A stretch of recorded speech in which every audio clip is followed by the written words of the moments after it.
عقیدت کو کبھی راہ نہ دے. کوئی کچھ دے نہیں سکتا اگر اللہ کہ یہ کائنات آپ سے آپ نہیں بنی بلکہ اس کا بنانے والا ہے، اور بنانے والا اکیلا ہے. جس طرح اللہ اکیلا ہے اپنی ذات میں، اسی طرح اپنے اختیارات میں بھی اکیلا ہے. نفع و نقصان تنہا اللہ کے ہاتھ میں، عزت و ذلت تنہا اللہ کے ہاتھ میں. اولاد دینا اور اولاد سے محروم کرنا یہ خالص خدائی اختیار ہے. کوئی اس کے اختیارات میں دخل نہیں دے سکتا. کوئی اس کے قلم کو مجبور نہیں کر سکتا.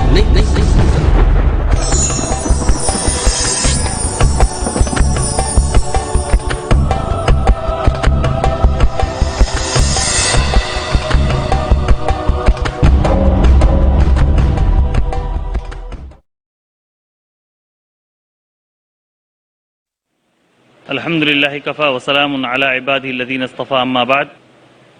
محترم خواتین و حضرات، السلام علیکم ورحمۃ اللہ وبرکاتہ. ہمارے جو آنے والے مقرر ہیں وہ ہیں مولانا شکیل سیتا پوری حفظہ اللہ.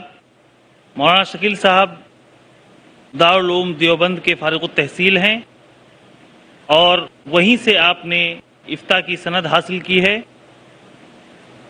فراغت کے بعد اپنے مادر علمی میں 1972 سے لے کر 1980 تک آپ نے تدریس کے فرائض انجام دیے ہیں. اس وقت آپ جامعہ ضیاء العلوم سیتا پور کے محتمم ہیں. میں بڑے احترام کے ساتھ شکیل سیتا پوری صاحب سے گزارش کرتا ہوں کہ آپ تشریف لائیں. اللہ اللہ اللہ اللہ اللہ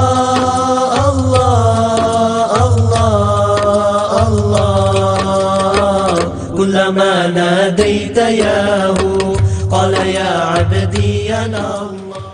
شیخ کا جو عنوان ہے وہ اپنے آپ میں نہایت ہی اہم ہے اور ایسا موضوع ہے جس کے بغیر ایک انسان کامیابی سے ہمکنار نہیں ہو سکتا، اور ایک ایسا موضوع ہے جس کی اہمیت ایسا نہیں ہے کہ صرف آخرت تک محدود ہو، بلکہ اس دنیا میں رہنے کے لیے، اس دنیا میں جینے کے لیے بھی وہ انتہائی اہم ہے. اور انسان کی کامیابی وہ کامرانی، انسان کی خوشی وہ سعادت، انسان کی ساری بھلائیاں اسی میں پوشیدہ ہیں، ساری سعادتیں اسی میں مضمر ہیں. اور وہ عنوان ہے توحید اور انسانی زندگی پر اس کے اثرات. میں مولانا شکیل سیتا پوری صاحب سے گزارش کرتا ہوں کہ آپ اپنے موضوع پر لب کشائی فرمائیں. بسم اللہ الرحمن الرحیم. الحمد للہ نحمده ونستعینه ونستغفره ونؤمن به ونتوکل علیہ ونعوذ باللہ من شرور انفسنا ومن سیئات اعمالنا. من يهده الله فلا مضل له ومن يضلل فلا هادي له ونشهد ان لا اله الا الله وحده لا شريك له ونشهد ان محمدا عبده ورسوله صلی اللہ علیہ وعلى آلہ واصحابہ وسلم. اما بعد فإن خیر الحدیث کتاب اللہ وخیر الہدی ہدی محمد وشر الامور محدثاتها وكل محدثۃ ضلالہ او کما قال علیہ الصلاۃ والسلام. حاضرین کرام، توحید یعنی یہ عقیدہ رکھنا اور یہ یقین کرنا کہ یہ دنیا، یہ کائنات، یہ جہان آپ سے آپ وجود میں نہیں آیا، بلکہ اس کائنات اور اس جہان کو کوئی بنانے والا ہے، اور بنانے والے چند نہیں ہیں بلکہ بنانے والا اکیلا. کسی بدو سے پوچھا گیا تھا کہ تم نے اللہ کو کس طرح پہچانا؟ تو اس نے کہا سبحان اللہ، البعرۃ تدل علی البعیر وآثار الاقدام تدل علی المسیر فسماء ذات ابراج وارض ذات فجاج وبحر ذات امواج کیف لا تدل علی اللطیف الخبیر. اس نے کہا تعجب ہے، یہ بات بھی کوئی پوچھنے کی ہے کہ تم نے اللہ کو کیسے پہچانا؟ صبح جب ہم سو کر اٹھتے ہیں اور راستے پر بکریوں کی مینگنی دیکھتے ہیں تو بکریوں کی مینگنی دیکھ کر ہمیں یقین ہو جاتا ہے کہ یہاں سے بکریوں کا ریوڑ گزرا. پیروں کے نشانات، قافلے کے نشانات دیکھ کر ہمیں یقین ہو جاتا ہے کہ یہاں سے قافلہ گزرا. پتہ دیتی ہے شوخی نقش پا کی، ابھی اس راہ سے کوئی گیا.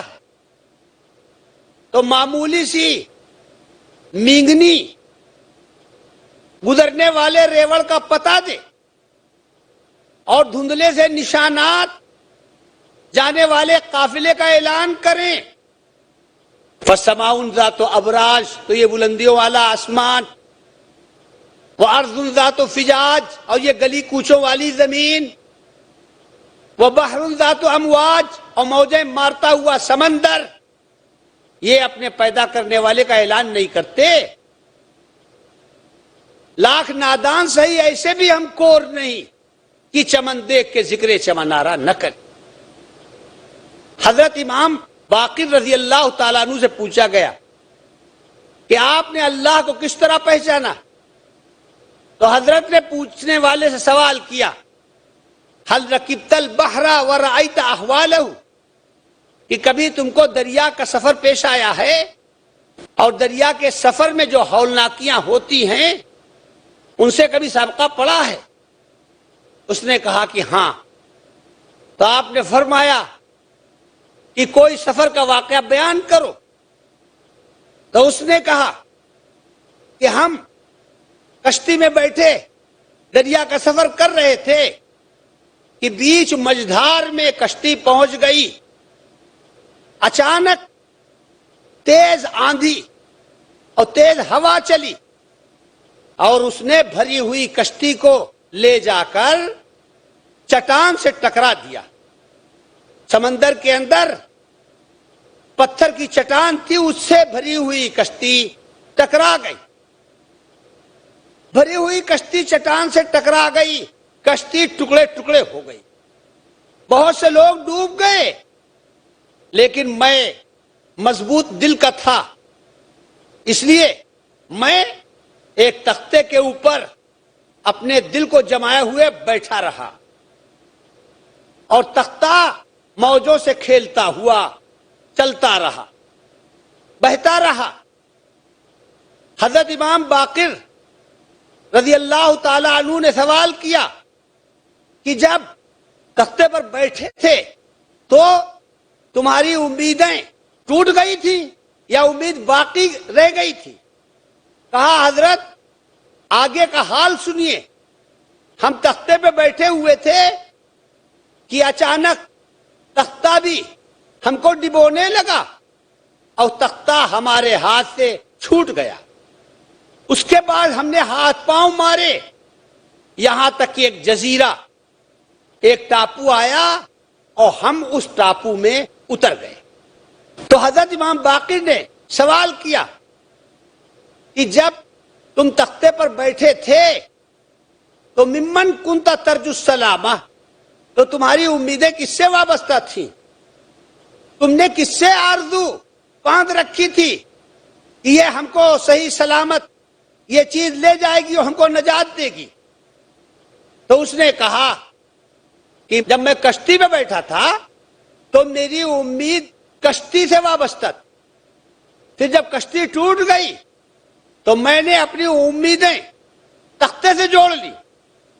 جب تختہ چھوٹ گیا تب آپ نے پوچھا امیدیں ختم ہو گئی تھی یا امیدوں کا چراغ جل رہا تھا؟ اس نے کہا نہیں حضرت، میری امیدیں ختم نہیں ہوئی، میرے دل کے اندر اور میرے دماغ کے اندر امید کا چراغ جل رہا تھا. آپ نے فرمایا جبھی تو میں نے ہاتھ پیر مارے اگر وہ مایوس ہو جاتا، نا امید ہو جاتا، نراش ہوتا، نروس ہو جاتا تو ہاتھ پیر مارنا بند کر دیتا. جب تختہ چھوٹ گیا تب بھی میں نا امید نہیں ہوا بلکہ ہاتھ پیر مارتا رہا. حضرت نے فرمایا بس یہی اللہ کے وجود کی دلیل ہے، یہی اللہ کا ثبوت ہے کہ جب سارے وسائل ختم ہو جاتے، جب تمام اسباب ساتھ چھوڑ دیتے ہیں، تب بھی آدمی کے دل میں امید کا چراغ جلتا رہتا ہے.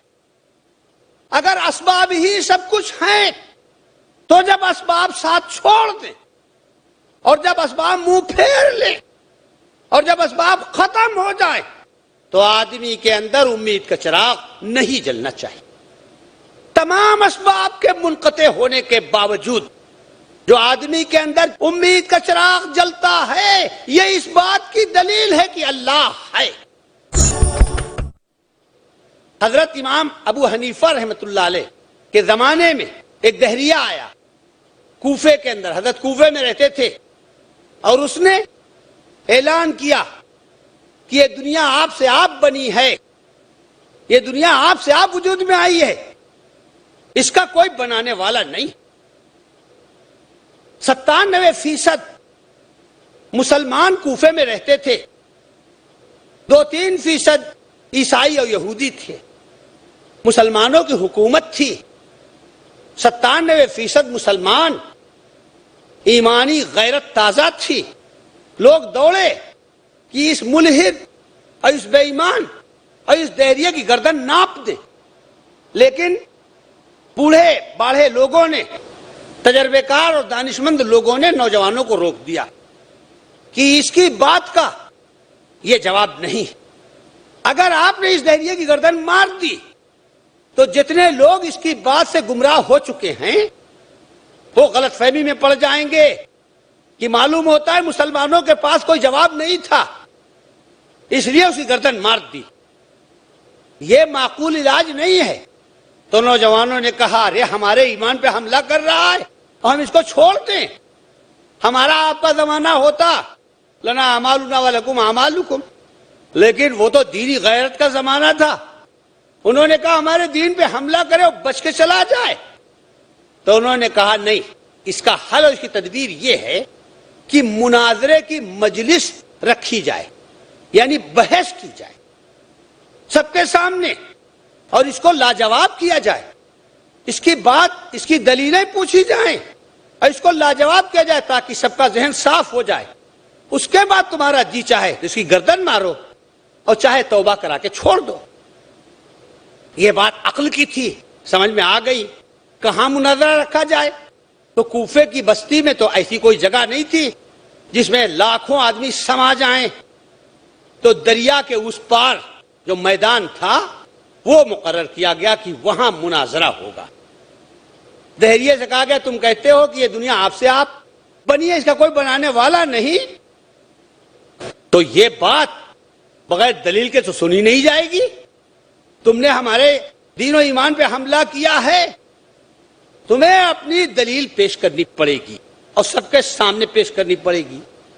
لہذا دن کے اجالے میں 9-10 بجے چاشت کے وقت دریا کے اس پار مناظرہ طے ہو گیا. پورے شہر میں چرچا ہو گیا، پورا میدان کھچا کھچ بھر گیا اور وہ دہریہ ایک طرف اسٹیج لگا کر چیخنے لگا کہ آؤ کوئی مجھ سے ہاتھ ملانے والا، آئے کوئی مجھ سے مقابلہ کرنے والا. گیدڑ کی جب شامت آئے شہر کی اور بھاگا جائے. جب گیدڑ کی شامت آتی تو شہر کی طرف چلا آتا ہے اور نتیجہ یہ ہے کہ وہاں شہر کے لوگ اس کا تیا پاچا کر دیتے ہیں. تو پہلے ہی پہنچ گیا اور اسٹیج لگا کر اور مقابلے کا مطالبہ کرنے لگا. اہل ایمان اور اہل اسلام نے سوچا کہ اسلام پر آڑا وقت آیا ہے تو جو سب سے بڑا عالم ہے اس کو اس کے مقابلے کے رکھا جائے. تو وہاں سب سے بڑے عالم حضرت امام ابو حنیفہ رحمۃ اللہ علیہ تھے. تو سب سربراہ لوگ حاضر ہوئے اور کہا حضرت آپ اسلام کی ناک ہیں اور اسلام کے اوپر آڑا وقت آیا ہے، ذرا دو دو ہاتھ اس سے کر لیجئے، اور ہمیں یقین ہے کہ دو دو ہاتھ ہی میں وہ چاروں شانے چت ہو جائے گا اور اس کو دن میں تارے نظر آنے لگیں گے۔ تو حضرت تو اسلام کے سچے خادم تھے، خوشی سے حضرت تیار ہو گئے۔ اب مجمع کھچاکھچ بھر گیا، مناظرے کا وقت آ گیا، 10 بجے کا وقت مقرر کیا گیا تھا، جب سب لوگ ناشتے پانی سے اور بستروں سے اٹھ کر آنے کے لیے تیار ہوں، کوئی عذر نہ رہے، دن کے اجالے میں حق و باطل کا فیصلہ ہو جائے۔ مناظرے کا وقت آ گیا، مگر امام ابو حنیفہ نظر نہیں آئے۔ لوگ مڑ مڑ کر دیکھ رہے ہیں کہ امام صاحب شاید آ رہے ہوں، شاید آ رہے ہوں، مگر امام صاحب کو نہیں آنا تھا، نہیں آئے۔ اب دہریے کا سینہ پھول گیا، اس کا حوصلہ بڑھ گیا، اور اس نے کہا حاضرین آپ کے امام صاحب نہیں آئیں گے، اور آپ کو معلوم ہے آپ کے امام صاحب کے پاس کوئی دلیل نہیں ہے، اگر دلیل ہوتی تو آ جاتے، کوئی دلیل نہیں ہے، اس لیے باعزت طریقے پر راہ فرار اختیار کر لیا ہے، یعنی باعزت طریقے پر بھاگ گئے۔ عین اس وقت جب وہ اپنی فتح کا اعلان کرنے والا تھا اور اہل ایمان کے چہروں پر ناگواری کے آثار ظاہر ہو رہے تھے اور لوگوں کو تکلیف ہو رہی تھی، اور لوگوں نے کہنا شروع کیا کہ امام ابو حنیفہ کو آج ہی منہ موڑنا تھا، باغباں نے آگ دی میرے نشیمن کے لیے، باغباں نے آگ دی میرے نشیمن کے لیے، جن پہ تکیہ تھا وہی پتے ہوا دینے لگے۔ امام ابو حنیفہ پہ بھروسہ تھا، آج امام ابو حنیفہ ہی نے ہماری بے عزتی کرا دی۔ عین مایوسی کے عالم میں امام صاحب دریا کی طرف سے خرامہ خرامہ ٹہلتے ہوئے آتے ہوئے دکھائی دیے، تو اب جان میں جان آ گئی اور لوگوں کے لبوں پر مسکراہٹ کھیلنے لگی۔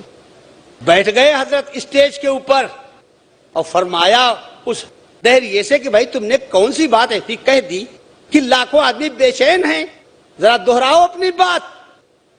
تو اس نے مذاق اڑاتے ہوئے قہقہا لگایا اور اس نے کہا کہ بات دہرائیں، یہ بتائیے کہ آپ نے وقت کی پابندی کیوں نہیں کی؟ فرمایا ایک عذر پیش آ گیا، اس کی وجہ دیر ہو گئی۔ کہا عذر؟ مذہب سے بھی بڑا کوئی عذر ہو سکتا ہے؟ مذہب کی عزت داؤں پہ لگی ہوئی اور آپ کو عذر پیش آ گیا۔ فرمایا عذر معقول ہے، اگر معقول عذر ہو تو بات آگے بڑھائی جائے۔ کہا بتائیے کیا معقول عذر تھا جو آپ کے مذہب کی عزت داؤں پہ لگی ہوئی تھی اور آپ اس عذر کی وجہ سے نہیں پہنچ سکے وقت پر؟ فرمایا کہ دریا کے اس پار تو آپ لوگوں نے مناظرہ رکھا ہے اور دریا پایاب نہیں ہے، یعنی پیدل نہیں ہے، کئی قد آدم اس میں پانی ہے، تو بغیر کشتی کے تو دریا کو عبور کر نہیں سکتے تھے۔ جب ہم دریا کے کنارے پہنچے تو ہمارے ساتھ سینکڑوں مسافر دریا عبور کرنے کے انتظار میں تھے، مگر نہ وہاں کشتی تھی، نہ وہاں ملاح تھا، نہ وہاں چپو تھا، نہ پتوار تھی۔ سب مسافر کھڑے ہوئے تھے اور دعا کر رہے تھے کہ اے اللہ کہیں سے کشتی اور ملاح کو بھیج دیجئے، مگر کشتی اور ملاح کو نہ آنا تھا نہ آئے۔ اچانک دریا کے کنارے جو 50 اور سینکڑوں سال کے پرانے درخت آسمان سے باتیں کرنے والے کھڑے تھے، ان کو مسافروں کی بے کسی پر رحم آ گیا، درختوں کو مسافروں پہ ترس آ گیا اور عجیب واقعہ پیش آیا۔ اس نے کہا کیا واقعہ پیش آیا؟ کہا وہ درخت چٹ سے آواز ہوئی اور بغیر کسی آرا کش کے پرانے درخت پھٹ گئے، اور پھٹنے کے بعد تختے بن گئے ان کے، اور تختے بغیر بڑھئی کے جڑ گئے، یعنی کشتی بن گئے، اور کشتیاں بغیر ملاح اور بغیر چپو اور پتوار کے کنارے لگ گئی، اور اس البیلی کشتی میں سینکڑوں مسافر بیٹھ گئے، اور وہ کشتی پانی کا سینہ چیرتے ہوئے اس کنارے سے اس کنارے لگ گئی۔ یہ منظر میرے لیے اتنا عجیب و غریب تھا کہ میں اس منظر میں کھو گیا، اور مجھے کشتی میں بیٹھنا ہی یاد نہیں رہا، مناظرہ ہی نہیں یاد رہا کہ ارے درختوں کو دیکھو، آرے سے تختے بنتے ہیں، یہ آپ سے آپ تختے بن گئے، اور تختے بڑے ہی ان کو کشتی بناتے ہیں، یہ آپ سے آپ تختے جڑ گئے، اور کشتی ملاح سے چلتی ہے، اور یہ البیلی کشتی بغیر ملاح و چپو پتوار کے کنارے لگ گئی اور سینکڑوں من بوجھ لے کر اس کنارے سے اس کنارے جا رہی۔ اس منظر میں ایسا کھو گیا کہ مجھے کوئی یاد ہی نہیں آیا۔ بعض دفعہ ایسا ہوتا، جیسا کہ غالب نے کہا کہ صنم کے آتے ہی غالب کے ایسے ہوش اڑے، جب محبوب آ گیا تو ہم نارے ہوش ہی اڑ گئے۔ صنم کے آتے ہی غالب کے ایسے ہوش اڑے، شراب سیخ پہ ڈالی کباب ساغر میں۔ شراب ساغر میں ڈالنا چاہیے تھا، کباب سیخ پہ رکھنا چاہیے تھا، مگر محبوب آیا تو بدہوش ہو گئے۔ صنم کے آتے ہی غالب کے ایسے ہوش اڑے، شراب سیخ پہ ڈالی کباب ساغر میں۔ تو یہ منظر دیکھ کر ہمارے ایسے ہوش اڑے اور ہم خود رفتہ ہو گئے کہ ہمیں کوئی یاد ہی نہیں رہا۔ گھنٹوں اسی منظر میں ڈوبے رہے کہ ارے یہ البیلے درخت اور یہ البیلی کشتی، یہ تو عمر میں پہلی دفعہ دیکھا۔ بڑی دیر کے بعد جب ہوش آیا تو ہم بھی اس البیلی کشتی میں سوار ہوئے اور یہاں پہنچے تو بھائی اگر عذر معقول ہے تو بات شروع کی جائے۔ اس نے ہنسا، وہ دہریا ہنسا، اور اس نے تمام مجمع کو مخاطب کرتے ہوئے کہا، حاضرین، ہم سمجھتے تھے کہ کسی عقل مند کو آپ ہمارے مقابلے میں لائے ہیں، ارے جب بے وقوف و پاگل کو ہمارے مقابلے میں لے آئے۔ ارے حاضرین کرام، کہیں درخت آپ سے آپ تختے بنتے ہیں اور کہیں تختے آپ سے آپ کشتی بنتے ہیں اور کہیں کشتیاں بغیر ملاح اور چپو اور پتوار کے اس کنارے سے اس کنارے تک چلتی ہیں۔ ارے امام صاحب، یہ کیوں نہیں کہتے کہ مناظرے کے دباؤ کی وجہ سے آپ کے دماغ کی چولیں ہل گئی ہیں اور آپ پاگل ہو گئے ہیں اور آپ پاگلوں جیسی باتیں کر رہے ہیں؟ امام صاحب مسکرائے اور فرمایا، یہی آدمی کی کمزوری ہے، یہی آدمی کی کمزوری ہے کہ دوسروں کا تنکا نظر آ جاتا ہے اور اپنا شہتیر نظر نہیں آتا۔ ہم آہ بھی کرتے ہیں تو ہو جاتے ہیں بدنام، وہ قتل بھی کرتے ہیں تو چرچا نہیں ہوتا۔ بندہ نواز اگر اتنی بات کہنے سے میں پاگل ہو گیا کہ چند درخت آپ سے آپ تختے بن گئے اور چند تختے آپ سے آپ کشتی بن گئے اور چند کشتیاں آپ سے آپ اس کنارے سے اس کنارے تک پہنچ گئی، اگر اتنا کہنے سے میں پاگل ہو گیا تو آپ کتنے بڑے پاگل ہیں جو یہ کہتے ہیں کہ ساری کائنات آپ سے آپ وجود میں آ گئی۔ اللہ اکبر، اللہ اکبر، اللہ اکبر، اللہ اکبر، اللہ اکبر، اللہ اکبر، اللہ اکبر، اللہ اکبر، اللہ اکبر، اللہ اکبر، اللہ